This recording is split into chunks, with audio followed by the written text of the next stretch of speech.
Coucou. Bon, et ben, nouveau problème, c'est quoi cette fois? Petite fuite d'huile de pont sur un goujon. Voilà, sur Mais un vous axe. connaissez Cédric, c'est MacGyver, il a la solution. Non, Attention. ça va se résoudre, il n'y a pas de souci. Allez, allez voir la vidéo. Allez. Ciao. Nous avons une mission pour toi. Nous t'emmenons dans l'aventure avec nous pour une longue durée. Alors pour ne rien louper, Clique sur le pouce, Abonne-toi, c'est gratuit. active la cloche.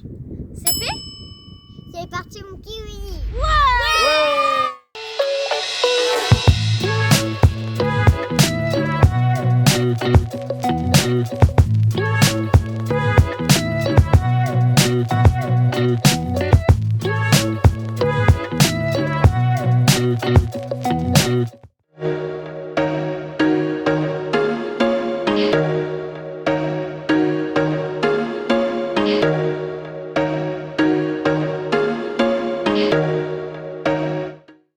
coucou tout le monde.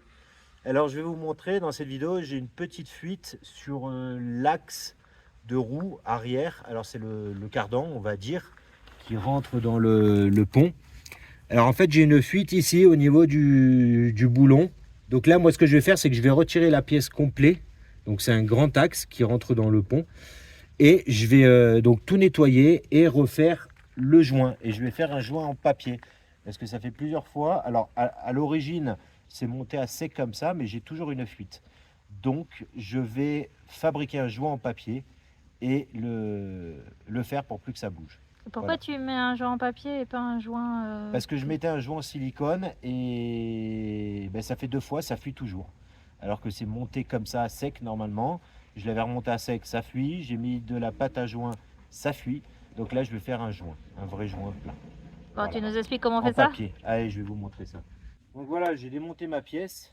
Alors c'est ça. Un cardan, on va dire. Voilà. Donc, ce que j'ai fait en premier, c'est que j'ai levé le camion de ce côté-là. Pourquoi? Parce qu'il y a de l'huile dans le pont arrière. Donc pour éviter que ça coule beaucoup ici, je l'ai levé au maximum pour que l'huile aille là-bas. Donc j'ai à peine perdu, je sais pas moi. Tu as fait en sorte de faire pencher le camion vers l'intérieur pour que l'huile reste J'ai perdu coincée ça en là-bas. huile, un petit pot comme ça de Nutella. Ok. Voilà. Donc là j'ai nettoyé. Je nettoie avec de l'essence. Je prends de l'essence. Voilà, cette espèce de chiffon là, ça nettoie bien. Donc j'ai nettoyé, j'ai mis de l'essence, j'ai fait avec ça et j'ai tout nettoyé avec ça. Comme ça, ça enlève vraiment tout le gras. J'ai nettoyé tous mes boulons. Donc il me reste encore un peu de pâte. Maintenant je vais y aller avec une brosse métallique qu'on met sur la perceuse. Je vais vraiment nettoyer complet là pour que ce soit nickel nickel. Là pareil. Et je vais me faire mon plan de joint. C'est le papier à joint. Donc il y a plusieurs épaisseurs. Alors ça doit faire du 1 mm 5. Il y en a qui vont jusqu'à 4 mm. C'est vachement bien. Après ça ne vous empêche pas de prendre de le doubler. Ça marche aussi. Voilà, bon, faut éviter de trop doubler non plus, je ne vais pas en mettre trop. Alors on va présenter, c'est que je mets mon papier comme ça, à plat. Je vais mettre ma pièce comme ça. Alors, je vais essayer d'être le plus plat possible. Alors je me mets le plus au bord pour pas gaspiller non plus de joint. Et là je vais faire mon cercle au crayon à papier. Donc c'est pas fini, maintenant je vais faire mes goujons. Voilà, j'en ai 8 à faire. 7 et 8. Voilà. Donc là, c'est bon. Voilà, j'ai mon joint. Il va falloir que je me fasse un cercle au milieu pour qu'il rentre vraiment sur toute la partie qui se trouve à partir de là. Donc ça, je vais mesurer. Je vais faire une mesure là, et puis je vais me faire tout un axe. Là, je mesure entre le rebord que j'ai là et le goujon, j'ai 1 cm. Voilà. Donc ce que je vais faire, c'est que je vais reporter ça sur mon axe comme ça, entre les deux extrémités des boulons. Je vais me prendre ici. Alors je vais me prendre sur le 1, comme ça je mets un. Voilà, je prends l'axe ici. Donc je dois tomber à peu près. Hop. Là j'ai 1 centimètre. Là j'ai 1 centimètre. Et je vais reporter ça sur tous les boulons qui sont là en face de l'autre. 1 centimètre. 1 centimètre. On refait la même chose. Là avec celui-là. Hop. Je vais mettre le plus possible. Je suis à 1 millimètre près, mais on s'en fiche. 1 ou 2 millimètres près, c'est pas grave du tout parce que j'ai 1 centimètre d'écart, donc je suis vraiment bien. Si on relie,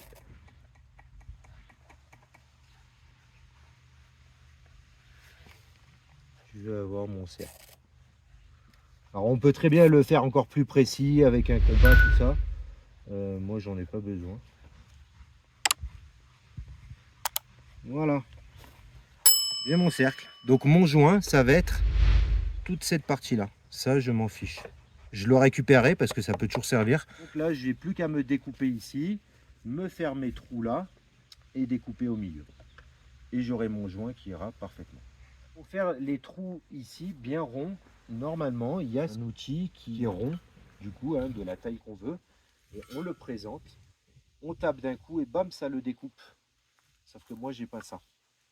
Donc, je vais le faire autrement. Alors, je vais essayer d'y aller délicatement, on va voir ce que ça donne. Je vais me faire un cercle au cutter. Il faut y aller tout doucement. Il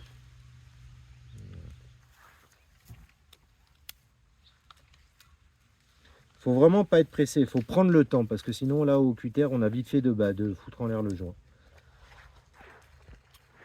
Comme c'est un bon papier à joint, il est quand même assez épais. Il commence à venir. Voilà. Hop. Alors là, faut pas tirer si ça manque parce que ça peut le déchirer.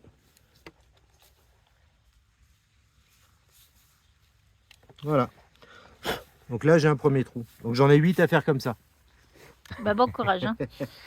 Voilà, faut pas être pressé. Et après, il va peut-être falloir que j'affine un peu pour le reste. Allez, on continue. Alors, une idée révolutionnaire de papy, parce qu'il est à côté et que des fois, c'est bien d'avoir des anciens à côté. Ça aide. Des fois, ils ont des idées à la noix, des fois, ils ont des bonnes idées. Alors là, il m'a fait penser, il m'a dit un emporte-pièce, un bout de cuivre, et tout de suite, ça m'a fait tilt. J'ai dit, putain, mais j'ai un bout de cuivre. Je vais aller le sortir, et regardez, c'est à peut-être 1 millimètre ou 2. C'est exactement la même taille que le goujon. Donc, qu'est-ce qu'on va faire? Là, je le lime bien. Voilà, qu'il soit bien à plat. J'enlève les petites bavures là. Et on va faire la technique de l'emporte-pièce. Alors, ce qu'on va faire, c'est qu'on va un petit peu agrandir l'intérieur pour faire bien l'emporte-pièce. Voilà. Différemment, pour qu'il soit bien.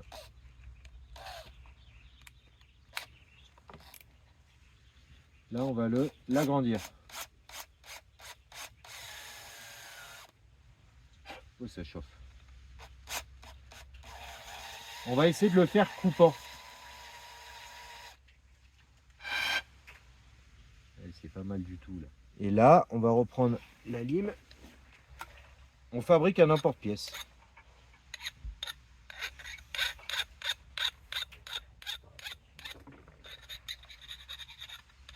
Le faire le plus coupant possible.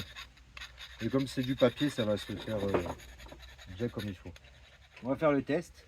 Je le pose là-dessus. Le marteau. Voilà, regardez ça. C'est quand même plus rapide qu'au cutter. Qu'est-ce que vous en dites? Et le trou, il est bien régulier. C'est pas beau ça? Qu'est-ce que t'en penses? Ah bah, t'es mieux barré que tout à l'heure. Hein. On est d'accord. Et alors, j'en avais pour un moment. Et le pire, c'est que là, au moins, le trou, il est beau. Regarde la différence entre ceux-là et celui-là. Alors, pas joli là, comme ça? Nickel. Impeccable, non? Maintenant, il faut découper proprement. Allez, je vais découper droit un carré. Comme ça, après, je peux le travailler facilement.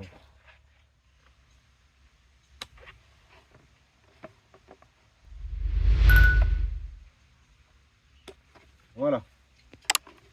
Et alors ça, c'est un précieux, ça. Oula. Allez, maintenant, on va faire un beau petit arrêt. J'ai une partie de joint déjà. Il est beau, non? Maintenant, il faut que je fasse le trou au milieu. Alors là, j'ai pas d'emporte-pièce de cette taille. Donc là, on va y aller au cutter, hein, tout doucement. Bon, au cutter, ça va le faire. Je préfère faire un gros cercle que 8 petits cercles. J'ai mis mon pouce au milieu et ça me sert un peu de support pour tourner, pour faire un cercle. Des fois, en une passe, ça passe pas. Il faut repasser une deuxième fois dessus. Et tout doucement, il ne faut vraiment pas faire le bourrin. Il faut prendre le temps, voilà. Bon, alors il n'est pas complètement rond, donc on va le présenter et on va voir ce que ça donne. Alors on va le mettre là.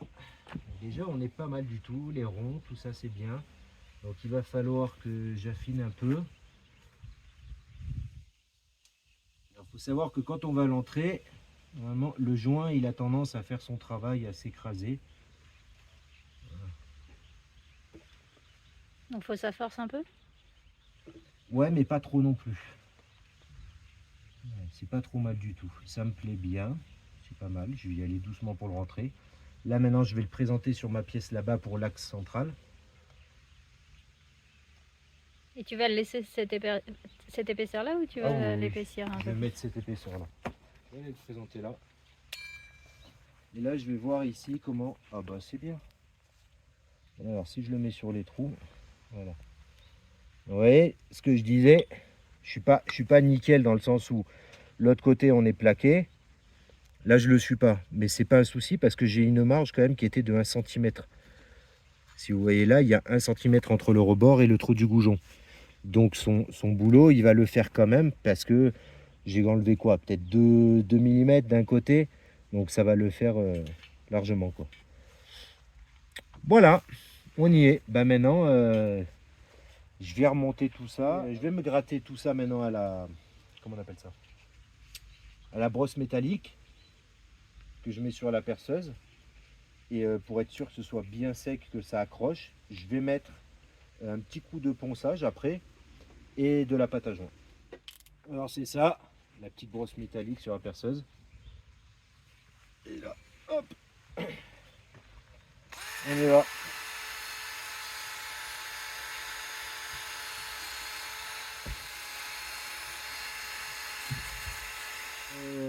Donc là j'ai tout nettoyé, j'étais au ponçage. Donc je l'ai fait au papier ponce pour le rayer et pour que la pâte à joint elle accroche. Et quand je ponçais, je me suis aperçu en fait que le goujon il tournait un petit peu. Ça veut dire quoi? Ça veut dire qu'en fait c'est pas un goujon qui est serti. Quoi? Serti, c'est sur beaucoup de modèles, c'est on enlève tout le moyeu, le tambour et enfin en général c'est sur le moyeu et c'est des, comment on appelle ça, des goujons avec une tête plate derrière et crantée. Ce qui fait qu'en fait de l'intérieur on le rentre en force et ça vient se mettre et ça bouge plus. Là j'ai vu que ça se dévissait un petit peu à la main, donc qu'est-ce que j'ai fait, c'est que je le dévisse complet parce que s'il se dévisse à la main c'est pas bon. Et ce que je vais faire, c'est que je vais mettre de la Loctite dessus. Donc la Loctite c'est quoi? C'est une colle qui sertit le boulon, qui empêche qu'il se desserre et en même temps ça va faire joint. Voilà. Donc là c'est ce que je fais. Donc comment j'ai procédé? J'ai vissé un boulon presque à fond dessus et j'ai mis un deuxième et j'ai serré les deux ensemble pour pouvoir le desserrer. Voilà, parce que sinon tu peux pas le sortir comme ça à la main. Donc là c'est ce que je procède.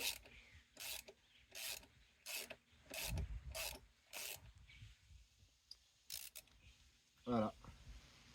Donc là on voit bien, hop, qu'est-ce qui va se passer? Ça va fuir. C'est l'huile qui est dedans. Donc je vais la nettoyer pour qu'il soit complètement sec. Oui, d'accord. C'est le vieux chiffon à mamie et quand j'ai fait ça, j'ai senti des grains, j'ai cru qu'il était abîmé, mais non. C'est les petites perles du chiffon. On travaille avec des paillettes, nous. Voilà. Donc on voit bien comment il est tout Alors ça, je vais le nettoyer à l'essence. Voilà, donc là, ça coule. C'est normal.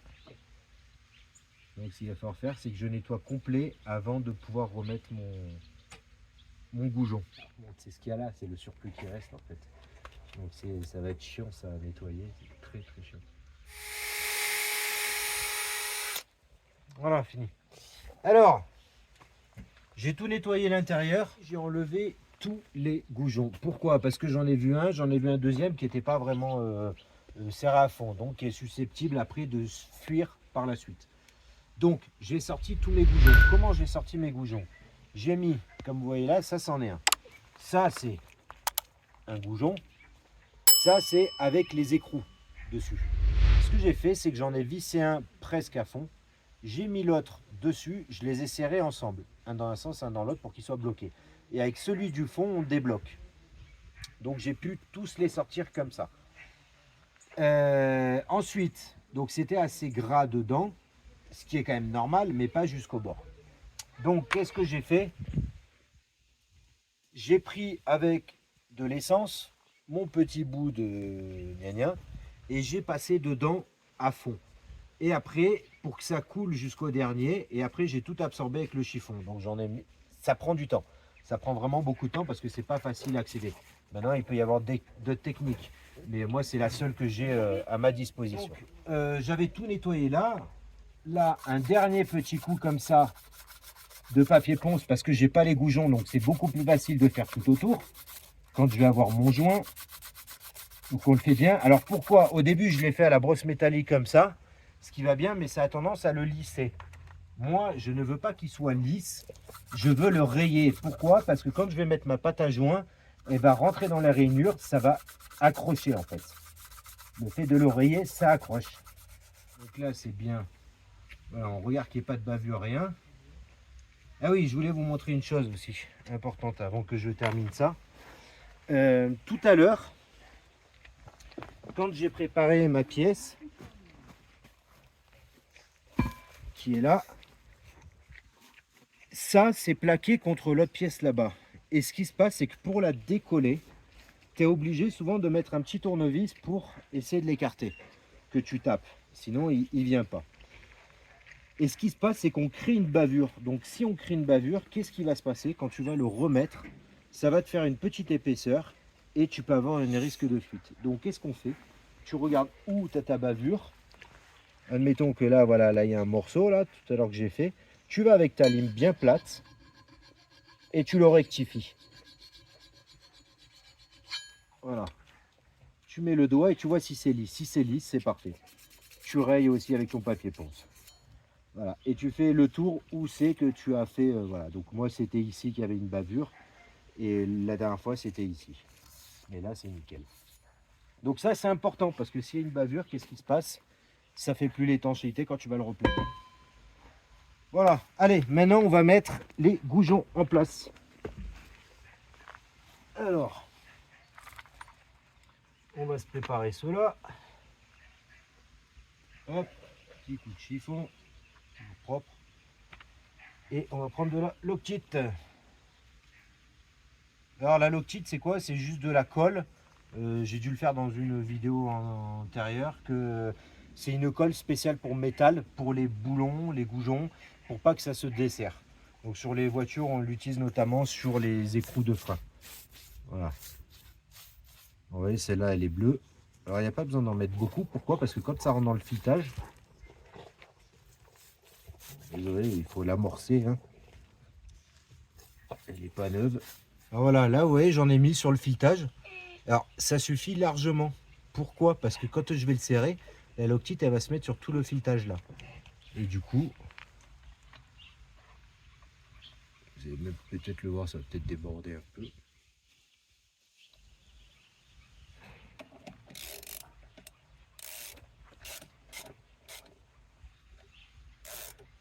Alors là, je vais serrer jusqu'à ce que la partie ici vienne en butée.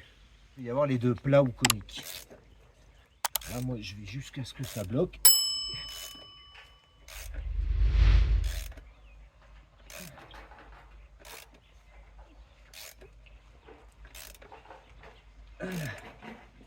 Voilà, là ça a bloqué. Et là maintenant on va débloquer. On va faire autrement. On va déjà le pré-débloquer, voilà.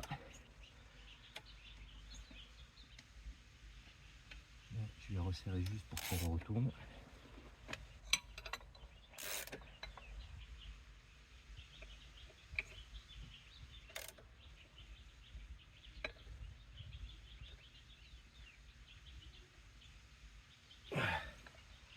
Et maintenant on va pouvoir le débloquer.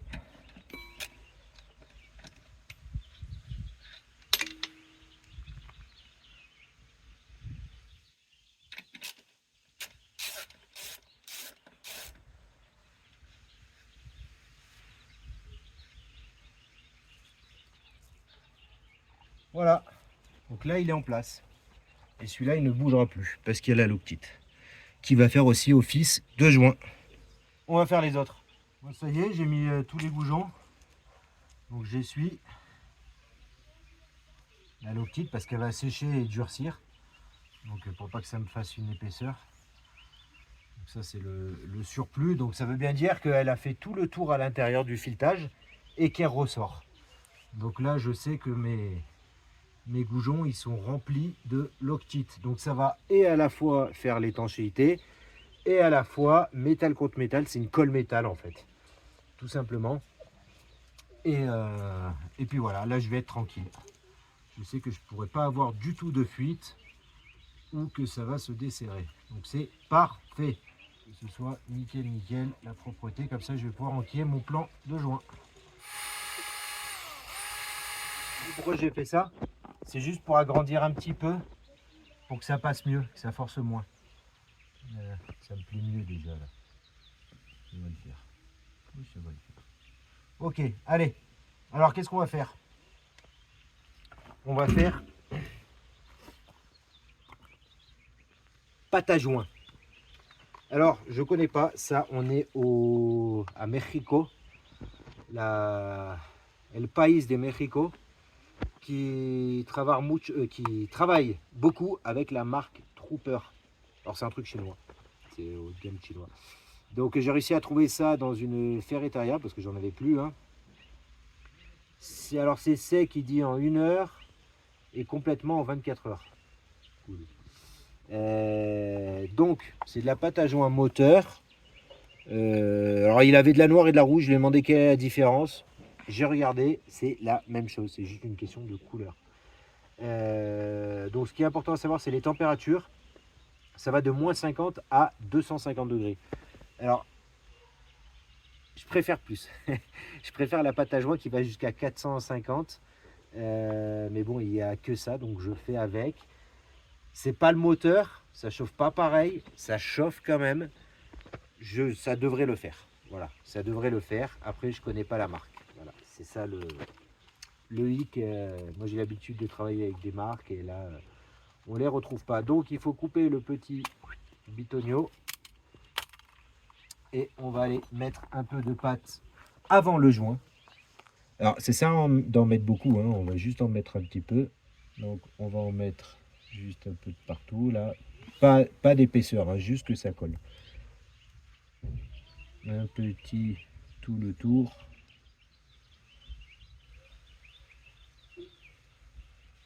Alors, faut pas hésiter à bien y aller avec le doigt pour bien la répartir. Hein. La pâte à joint, ça ne mange pas, ça pue. Ça se travaille bien plus facilement au doigt. Allez, maintenant on va enquiller le joint.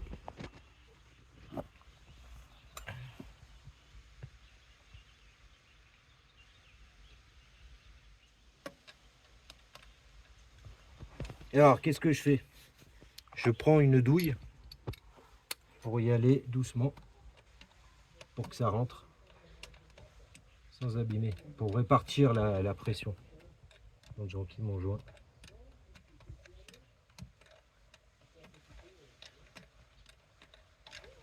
Une fois que le début est passé, qu'il a pris la forme, après ça vient tout seul. Là, je suis embuté de la douille. Je ne peux pas aller plus. Donc je vais le finir à la main. Voilà, tac, tac, tac. Voilà. Je trouve que c'est pas mal. Joli petit joint. Et maintenant, je vais remettre de la pâte à joint. Alors, je vais en mettre là-dessus.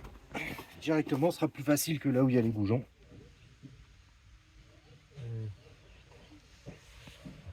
Hop, hop. Comme je vous l'ai dit, ça sert à rien d'en mettre trop. Pourquoi? Parce que il y a déjà le joint qui fait. Ça va être vraiment pour coller sur le joint s'il y a des petits manques sur le joint. C'est ce qu'on appelle une sécurité. Quand je faisais des pompes à eau sur les voitures, toujours pâte à joint, joint, pâte à joint. Et là, c'est zéro fuite. J'ai jamais eu de fuite en 20 ans en faisant ça. Avec bien sûr du bon matos aussi, hein. Il n'y a pas de secret. Alors cette fuite là, je la traîne depuis la France. En gros, hein, dans le sens où on avait eu un souci tout au début de fuite d'air, tout ça là. Et on avait dû se faire remorquer. Et le mec qui nous a remorqué, il avait démonté cet axe-là. Pourquoi? Parce que pour tirer le camion, vu qu'il soulève l'avant et qu'il tire par là, ça roule sur l'arrière. Comme c'est deux roues opposées, il y a un satellite dedans, il y a une roue qui tourne dans un sens et une dans l'autre. S'il n'enlevait pas cette pièce, ça pétait. Voilà, on pouvait tout casser. Donc il avait démonté cette pièce. Et c'est quand on a fait, parce qu'on n'a pas vraiment roulé avec, hein, depuis l'histoire du remorquage, c'est quand on a commencé le voyage que c'était vers le Brésil, donc pas l'Uruguay, le Brésil, que ça a commencé un petit peu à être gras. Et voilà. Et ce qu'il y a, c'est que moi, quand j'ai démonté, c'était toujours à sec. Sauf que quand je démonte une première fois, je vois comment c'est à l'origine et je peux remettre en fonction. Tandis que là, je ne sais pas comment c'était fait, ce qu'il y avait. Et je pense qu'il y a eu un souci dès le début par là. Donc je traîne cette fuite depuis un moment, qu'à chaque fois j'essaie de colmater d'une façon ou d'une autre. Et là, j'ai utilisé une autre méthode qui sera radicale. Voilà.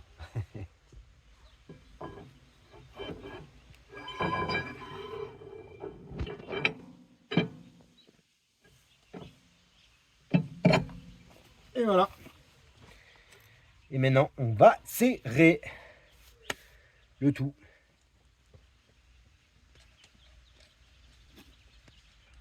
Alors, petite technique, quand on a des pièces, peu importe qu'elles soient rondes, qu'elles soient rectangulaires ou quoi, mais qu'il y a beaucoup de vis, on essaie de faire un serrage en croix. Alors déjà, on fait des pré-serrages. C'est-à-dire que là, je vais faire une. On va prendre celle-ci. Voilà, je le rapproche, hein, je bloque. Vous avez vu, j'ai pas forcé. Hein. Et je prends l'autre opposé, je fais la même chose. Et après, voilà, je rapproche. Hop, j'en reprends une autre opposée. Et je rapproche, je vois que ma pâte à joint elle s'écrase un peu. Mais surtout, je ne force pas, je le ferai en dernier. Hop. Hop. Toujours opposé. On appelle ça un serrage en croix. Et c'est bien parce qu'au moins ça répartit le joint, la pâte à joint, tout ça, même la pièce en métal, ça la met bien à plat comme il faut.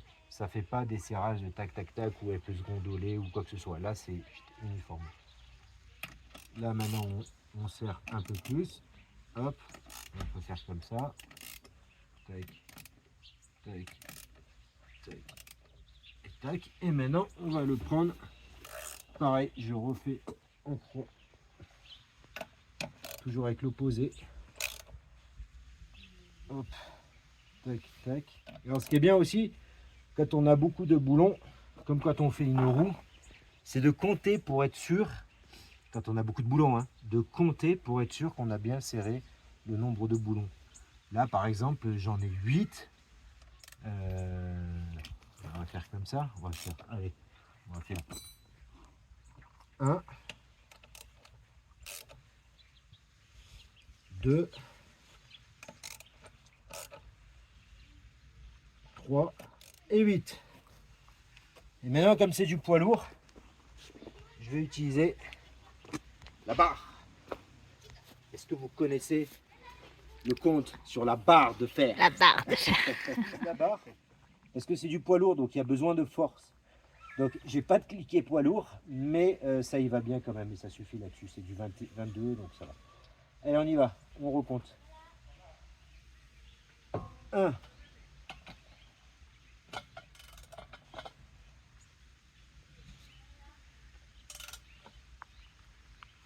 2. Donc vous avez bien compris, hein, je vais jusqu'à 8. Hein. Ah, ça y est, c'est fini. Le moment de vérité sera quand je vais rouler et au bout de plusieurs kilomètres, on verra bien s'il y a fuite ou pas. Mais là, c'est bon, c'est sûr. On n'en parlera plus. Allez, à la prochaine.